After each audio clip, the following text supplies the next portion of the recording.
Hello and welcome back to Foos Entertainment for our next review, which is my next review for Horror Film Festival 2024.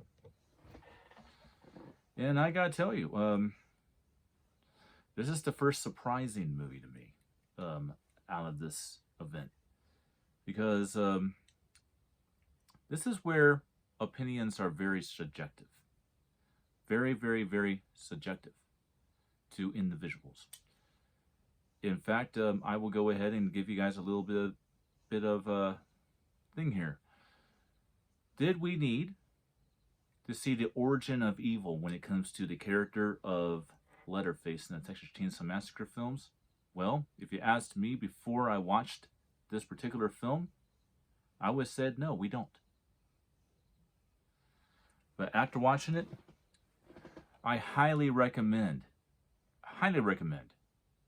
that people that like the Texas Chainsaw Massacre films, you need to watch Leatherface, because this right here was a good movie. And that's kind of where opinion is subjective. There are a lot of people out there, a whole lot of people, that would say otherwise.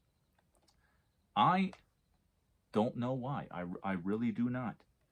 This is, of course, the Bloody Disgusting Steelbook, which is exclusive to 2024 in Walmart. It's a Bloody Disgusting line up from Lionsgate. So that's the front. Here's the inside. I tell you, I love these steelbooks. They're really quite phenomenal. And, of course, the quote from the back. I don't have a female voice, but I will go ahead and try getting the character on this. You messed with the wrong family. So, don't have a J card with this. So I'll basically go off of it old-fashioned way.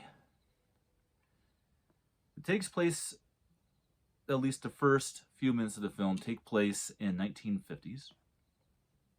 With the remainder of the film taking place in the 1960s. Basically, as a child, Jedediah Sawyer, which is Leatherface's real name, is a child who does not want to be like his family. And I guess the rite of passage is to take a chainsaw and kill an unwanted person who has come to the Sawyer's residence without their consent, or something along those lines. He doesn't want to do it. And what happens is, the Sawyer family lures a sheriff's daughter to their farmhouse, and they kill her. And he basically goes berserk and over the grief of his daughter, and the sheriff basically abducts all of the children of the Sawyer family and puts them into captivity. And 10 years later, in an insane asylum, there's a breakout, and he breaks out with a few others, as well as a nurse, orderly or whatever, and they get pursued by the sheriff's department. Now, you have one character whose name is Bud.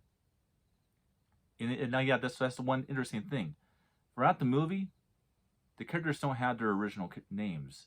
Their names have been changed. So, you have that. So, Jedediah's name's a different name until the very end of the movie. And there's this character of Bud, which you think is Leatherface throughout the entire film, because he kind of resembles Leatherface in a way. He acts like Leatherface, because up to this point in the Texas Chainsaw Massacre films, Leatherface has always been preceded as a childlike personality in young child intelligence within these films. And so when you have a character like Bud who resembles that, you assume that that's Jedediah Sawyer, that's Leatherface. And then, obviously, eventually, towards the end of the film, we start to put all pieces of the puzzles together, and we figure out who really is Leatherface. And we also figure out why he's called Leatherface. And this is after he gets shot with a big 44 caliber round, and it kind of just rips all this kind of off. And we find out that the least expected individual out of our characters turns out to be Leatherface. And it's actually more like the hero of the movie. So the one that seems innocent, the one that seems intelligent, and the one who seems like he's the good guy. This guy couldn't be evil or demented in any way, shape, or form, is the one that turns out to be Leatherface. And of course, it ends with him accepting who he is and basically sawing up the sheriff.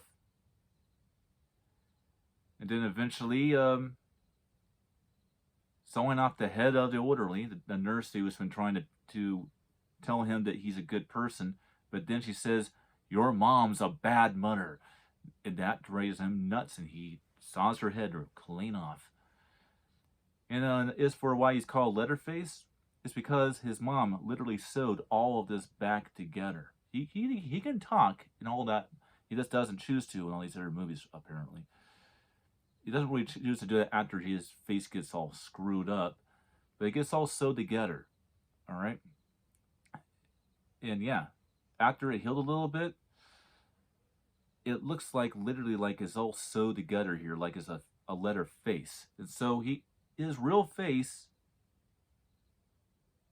is all deformed and shit. And that's probably why he actually wears other people's faces, is because he doesn't like his own face. So it all actually makes sense. And then the reality of it comes around in this prequel that he's not a man-child with a childlike personality. He's just simply has been driven into madness, and he's just simply demented. And that right there really changes your perspective of Leatherface right away, because the original Tobe Hooper character didn't come across like that, at least in the second film. The second film, we kind of seemed more like a childlike personality that never ever really got a chance to grow up. And that's not the case. Instead, forgive me, it's been a long day. Instead, he's actually a super intelligent, very much an average person. And that kind of was hinted on a little bit in the first film, that maybe he is just deranged. But it really didn't come across like that with the later films. With each film, this looked like he was just a retard or something. But that's not the case. And we can definitely say this is officially canon. That's actually the way that Leatherface is supposed to actually be, because one of the last things that the late Tobe Hooper did before he died was produce this movie, Leatherface. So, this is produced by Tobe Hooper. So this officially is a canon installment in the Texas Chainsaw Massacre franchise, because Tobe Hooper actually was involved in the production of this movie. So you can actually consider it official canon to the story of Jedediah Sawyer, Leatherface, because it really is. And that right there is interesting.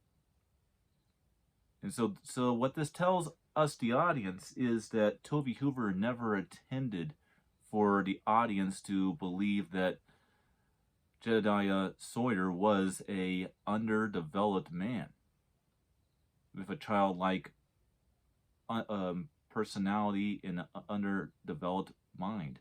He actually isn't. And now we know what Tobe Hooper wanted us to perceive as Leatherface to be, which is something that I really think is cool. And that is just that twist at the very end of the film just gets you. You would never suspect that this is the guy who becomes one of the most bizarre and macabre serial killers in movie history. And that right there, that's the punchline. So in my opinion, this is a great horror film. And when I went into this movie, literally before I pressed the play button in the menu, start play movie, I was like, oh my god,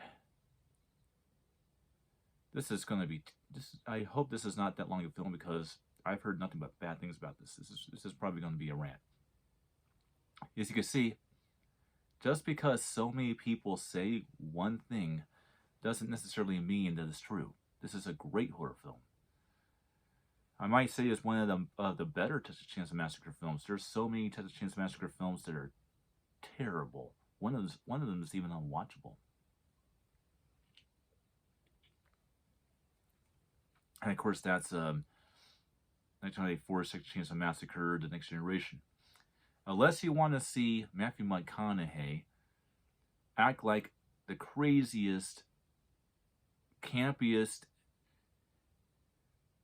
and just out there nutso freak for comedy amusement, then you actually might go ahead and enjoy that movie. But that's about all you can get, and you probably would have to drink alcohol to enjoy it.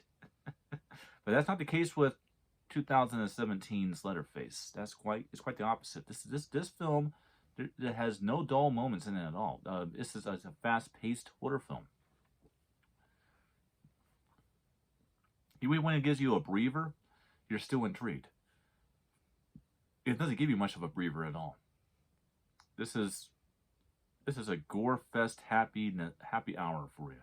And what's crazy about it is they did so much in this movie in 1 hour and 27 minutes. And that just kind of proves my point when I came to talking about Abigail, for example. Abigail, that entire movie and everything in it could have very easily have been done in less than an hour and a half.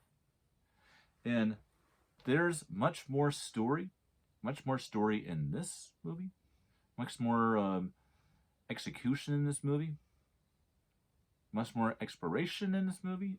This movie just has so much more going on in it that's intriguing and interesting and keeps you on the edge of your seat.